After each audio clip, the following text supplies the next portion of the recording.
Donald ટ્રમ્પે ફરી એકવાર ઈરાનને સૌથી મોટી ધમકી જે છે તે આપી દીધી છે। હોર્મુઝ ઓસ્ટ્રેજના તેલ પુરવઠા રોકવાનો પ્રયાસ ન કરવાની ચેતવણી આપી દેવામાં આવી છે। યુએસ અને ઇઝરાયલ બંને તૈયાર છે તે પ્રકારની વાત ટ્રમ્પે કરી છે। દુશ્મન સંપૂર્ણપણે ખતમ ન થાય ત્યાં સુધી યુદ્ધ ચાલુ રહેશે તે પ્રકારનો દાવો ટ્રમ્પે કરી દીધો છે। હજુ સુધી તમે અમારી ચેનલને સબસ્ક્રાઇબ નથી કરી તો અત્યારે જ ન્યૂઝરૂમ ગુજરાતને સબસ્ક્રાઇબ કરો, ફેસબુક અને ઇન્સ્ટાગ્રામ પર ફોલો કરો।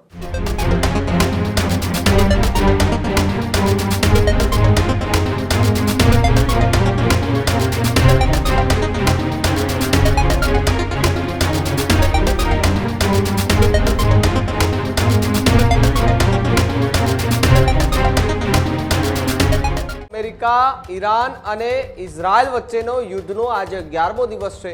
ડોનાલ્ડ ટ્રમ્પે ફરી એકવાર ઈરાનને સૌથી મોટી ધમકી જે છે તે આપી દીધી છે। જી હા, હોર્મુઝ ઓસ્ટ્રેજના તેલ પુરવઠા રોકવાનો પ્રયાસ ન કરવાની ચેતવણી આપી દેવામાં આવી છે।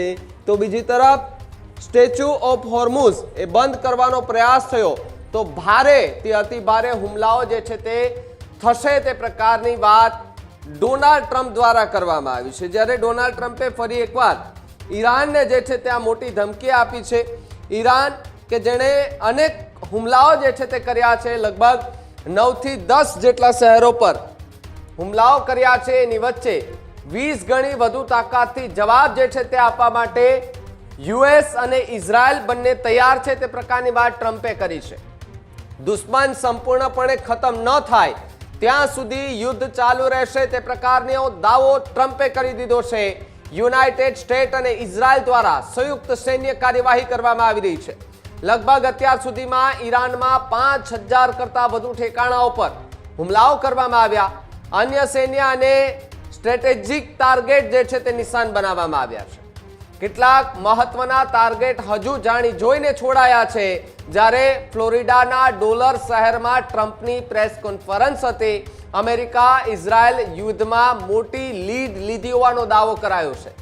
યુદ્ધ જલ્દી સમાપ્ત થઈ શકે છે તેવી પણ વાત ટ્રમ્પે કરી છે। છતાં હાલ મિલિટરી ઓપરેશન ચાલુ રહેશે।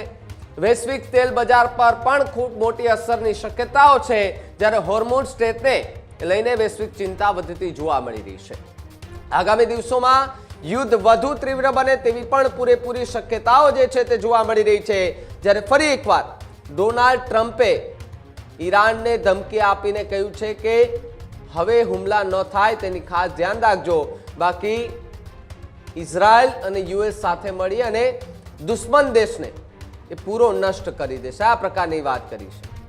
નિવેદનો અલગ અલગ આવી રહ્યા છે, અલગ અલગ જે છે તે ચર્ચાઓ થતી જોવા મળી હતી, પરંતુ આ યુદ્ધની સ્થિતિ વચ્ચે ડોનાલ્ડ ટ્રમ્પનું આ સૌથી મોટું નિવેદન જોવા મળ્યું છે અને પૂરી તાકાતથી લડવા માટેની વાત કહી છે। તો એક તરફ ડોનાલ્ડ ટ્રમ્પ એવું પણ કહી રહ્યા છે કે આ યુદ્ધ હવે નહીં રોકાય, તો બીજી તરફ એવું પણ કહી રહ્યા છે કે આ યુદ્ધ વહેલું સમાપ્ત થઈ જશે। ડોનાલ્ડ ટ્રમ્પ કહેવા શું માગે છે અને કરવા શું માગે છે એ કોઈને ખબર નથી। આજે કંઈક અલગ નિવેદન હોય, કાલે કંઈક અલગ નિવેદન હોય, આ પ્રકારની વાતો માત્ર ને માત્ર આપણે અત્યાર સુધી સાંભળી છે, પરંતુ ઈરાન ઇઝરાયલ આ બંનેના યુદ્ધમાં યુએસના જેટલા આર્મી બેઝ આવેલા છે, એરફોર્સના બેઝ આવેલા છે, તેને તબાહ જે છે તે પણ ક્યાંક ને ક્યાંક ઈરાને કરી નાખ્યા છે। ઈરાન પર ભલે એટલા હુમલા થયા, પરંતુ ઈરાને સામે વળતો જવાબ પણ એ જ રીતે આપ્યો કે જ્યાં જ્યાં સૈન્યના ઠેકાણા હતા ત્યાં ત્યાં હુમલાઓ કરીને નષ્ટ કરી દીધા છે। પછી ડોનાલ્ડ ટ્રમ્પે પૂજાપાઠ કરતા જોવા મળે છે।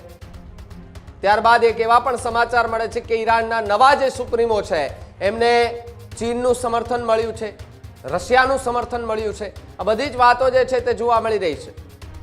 ત્યારે નવા સુપ્રીમો એ હવે કયા પ્રકારની કાર્યવાહી કરશે આગામી સમયમાં ખબર પડશે, પરંતુ આ યુદ્ધની સ્થિતિ એ ખૂબ ખરાબ થતી જઈ રહી છે ને માત્ર ને માત્ર 3 દેશોના યુદ્ધ વચ્ચે અનેક દેશો જે છે તે વચ્ચે પીસાઈ રહ્યા છે।